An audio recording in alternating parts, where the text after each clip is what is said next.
Bonsoir les amis. Voilà, j'avais fait des petites photos pour montrer un étirement et je vois que plein de gens ont regardé, mais c'est vrai que ce n'était que des photos. Donc là, je vous propose un montage, enfin, je vous propose une vidéo pour voir comment utiliser notamment ce gros coussin, qui est un gros coussin, vous voyez le volume, et qui a vraiment beaucoup d'intérêt à mettre soit sur une table, si on est raide, bah c'est bien de le faire sur une table, là je suis au cabinet, mais sinon ça peut se mettre par terre. C'est pas un investissement énorme, c'est même beaucoup plus petit que le gros ballon, le Swiss Ball, que tout le monde n'a pas la possibilité de mettre dans des petits appartements. Donc en effet, ça c'est un investissement assez intéressant, généreux.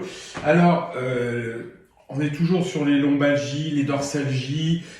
Franchement, je passe tellement de temps à m'occuper de ces gens qui finalement sont beaucoup assis. Donc, vous êtes beaucoup assis sur une chaise, par exemple.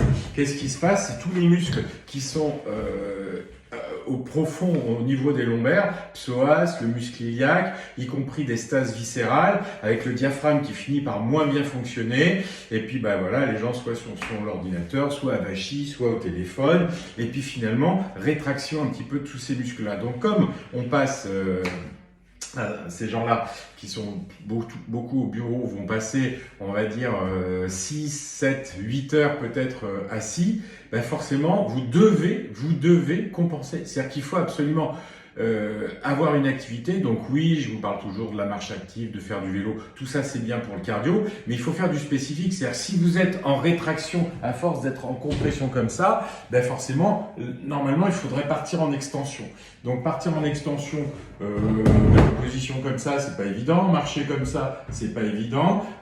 C'est même pas complètement juste. Par contre, marcher droit en se grandissant bien et puis en faisant en sorte que justement le poids ne vienne pas appuyer en avant. J'avais fait une vidéo là-dessus avec le squelette pour expliquer pourquoi dès qu'on est un petit peu en avant, on a un bras de levier énorme et ça surcharge, ça multiplie par 2 le poids. Donc pour des gens qui sont en surpoids, si vous multipliez par 2, on va dire 5 kg de trop, ça fait 10 kg de trop. Et si vous avez 20 kg de trop, ça fait 40 kg de plus.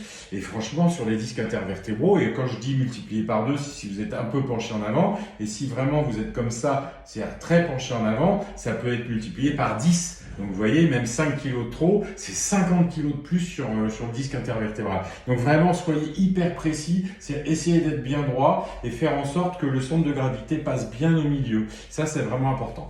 Je reviens sur l'exercice ici, c'est-à-dire comment ouvrir et libérer tout ça sans avoir la possibilité éventuellement de pouvoir tirer sur les jambes en arrière. Bien sûr, on peut le faire debout, mais en posture, c'est parfois sympa. On est crevé, on n'a plus envie de faire des étirements, même le stretching postural, on n'a pas envie de le faire. Mais voilà, en fait, il suffit d'avoir ce coussin-là sur une table et je vais venir me mettre, vous voyez, je mets le coussin sur les cuisses. Mais mon bassin, il touche le sol, le ventre touche le sol, et moi, je me mets en appui sur mes coudes. Voilà. À partir de là, regardez, je vais venir fléchir tout simplement. Je vais venir fléchir, en fait, mes genoux tranquillement. Petit mouvement très léger. Les 2 coudes se touchent ici, et je laisse vraiment le poids de mon corps descendre sur la table, sauf que le coussin fait que ça surélève mes cuisses. Donc, en fait, tous les muscles vont être étirés, les muscles profonds. Et dans un premier temps, je libère et je respire à fond. Et je peux le faire d'une manière alternée ou les deux en même temps. C'est pas un problème, au contraire, c'est bien d'alterner. Voilà, et une fois que j'ai fait ça, que tout s'est détendu, et bien parfois vous allez même entendre un petit clac-clac. C'est comme 2 petites vertèbres qui se libèrent, qui se séparent et qui se remettent à fonctionner parce que les muscles se relâchent. Après, regardez, on peut se dandiner tranquillement d'un côté, puis de l'autre. Voilà, tranquillement. Je ne force pas. Ça amène encore une fois de la détente, bien sûr en extension au niveau des lombaires, mais comme il n'y a pas de charge dessus, il n'y a aucun risque délétère pour vos structures, aussi bien discales que vertébrales. Et puis une fois que tout s'est bien détendu, alors là on va commencer, vous voyez, vous essayez de soulever les fesses en gardant le ventre le plus près possible de la table, mais vous essayez de soulever les fesses en gardant les genoux légèrement fléchis. Vous soulevez, vous tenez et vous relâchez. Voilà, soulevez, vous tenez 5, 6 secondes, et vous relâchez. Encore une fois, vous tenez 5-6 secondes, voilà. Et c'est comme si en fait vous vouliez vraiment ramener les genoux vers la poitrine et vous relâchez. Et là, vous allez sentir que ça tient vraiment bien, mais très agréablement au niveau des lombaires et ça va les relâcher et les symétriser. Par exemple, ces douleurs-là, elles peuvent être aussi sur des gens qui ont fait beaucoup de voitures et qui ont donc, avec l'accélérateur et puis de l'autre côté une jambe qui ne fonctionne pas pareil, il y a une asymétrie des tensions musculaires.